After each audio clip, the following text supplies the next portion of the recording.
Hey guys, Alex Gurr here, first time buyer specialist. Hope you are okay. I just wanted to jump on and do a quick off the cuff video this week with no script or anything like that, just to answer the 5 most common questions I am constantly getting at the moment. Let's jump into the vid.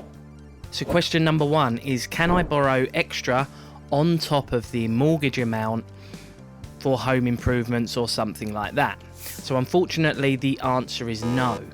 A few years back there was a lender once called Northern Rock, and they would lend you up to 125% of the home value, and you could use the rest of the loan for home improvements. So if the property was £100,000, you could borrow £125,000, therefore have £25,000 left to spend on home improvements. But unfortunately, the maximum you can borrow now is 95%. So you always need to put in a 5% deposit as a minimum, and you can't borrow any extra on top of this. The only thing you could consider is if you're putting more than 5% down, say 10% for example, you could potentially hold back 5% and use that for home improvements or something else. But I wouldn't recommend that, because that means you are watering down your 10% deposit to a 5% deposit, and therefore your rate and monthly payments would be higher. So I think possibly consider obtaining a personal loan. Rates are very good for personal loans at the moment, and the advantage a personal loan has is you will repay it over a shorter amount of time rather than stretching it over the length of a mortgage, therefore increasing the amount of interest that is payable over a longer period of time. Hope that answers your question on that one.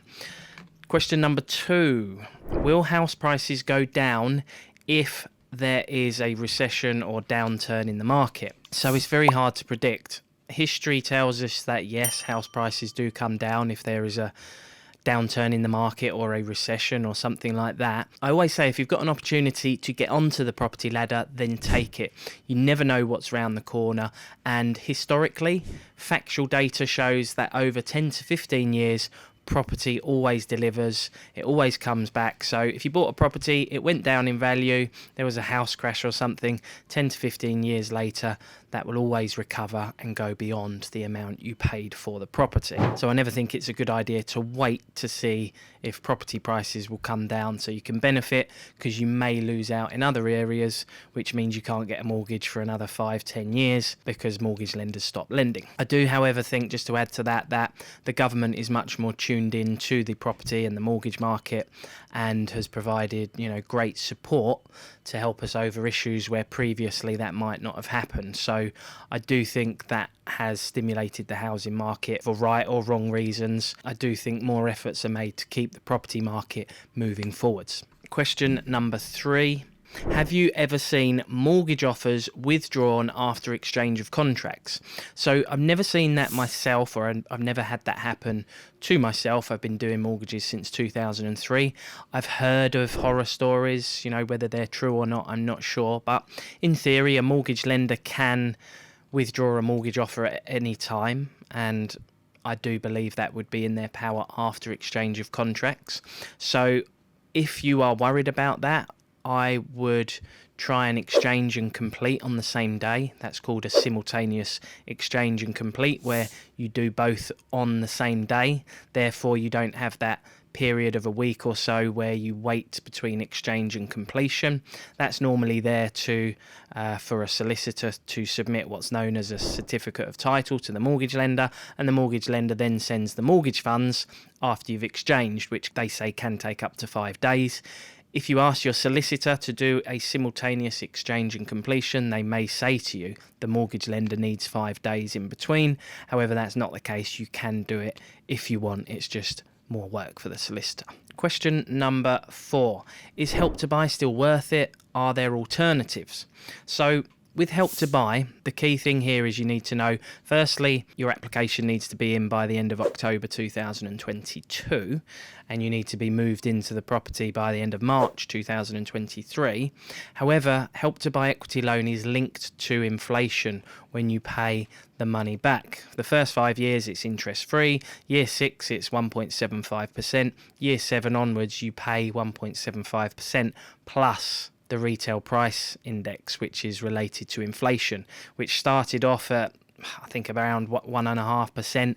It's now 7-8%, maybe even more. So it's gone up hugely in the last year or so, which means when you go to pay your equity loan back, when the rate of inflation kicks in to your rate, then that could be 10% or more, which is a lot higher. So I would certainly consider that and make sure you're aware of the calculations. Hopefully in 5, 6, 7 years time that problem may have sorted itself out, but it's not a guarantee. There are other schemes coming out, like the new home scheme, which is a 30 to 50% discount on new build properties. That started in the Midlands. They're building 10,000 homes per year.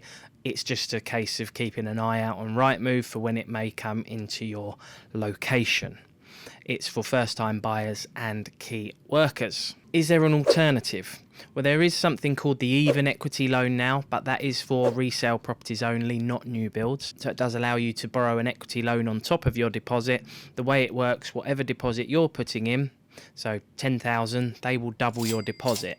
So 20,000 in this example, so your overall deposit would be 30,000. That can help bridge the gap between properties where if you were coming short on the mortgage side. So definitely worth having a look at the even equity loan. And finally, question number 5: what lenders lend on non-standard construction properties, and do all lenders lend on them?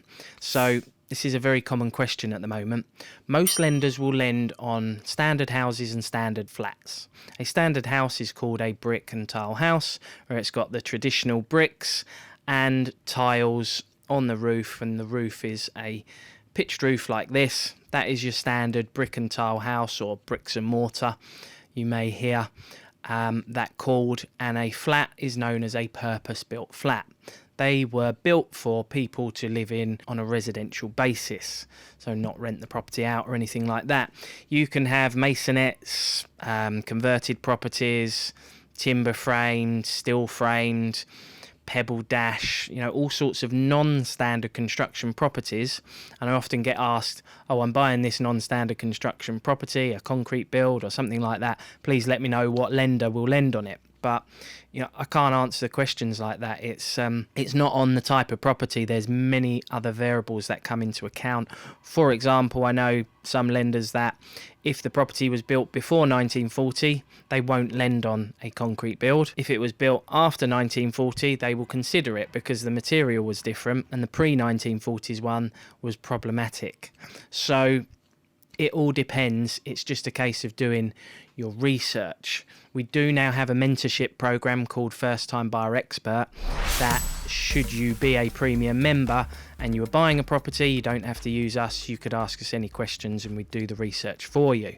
There's plenty more. It is an online course as well, with a Facebook members group where we answer any of your questions. So check that out, www.firsttimebuyerexpert.co.uk, if you want a mentorship throughout your property purchasing process. Today's question: have you got any questions as a first time buyer that you would like me to answer?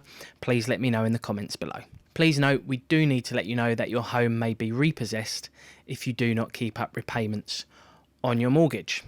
So thanks for watching today's video. Hope it's helped you and provided you with some useful tips that you can take forwards. Please do consider subscribing. It really does help the channel and help us get our message out to many more first-time buyers. I've been Alex Kerr, providing the best tools and tips to first-time buyers. I'll see you in the next one.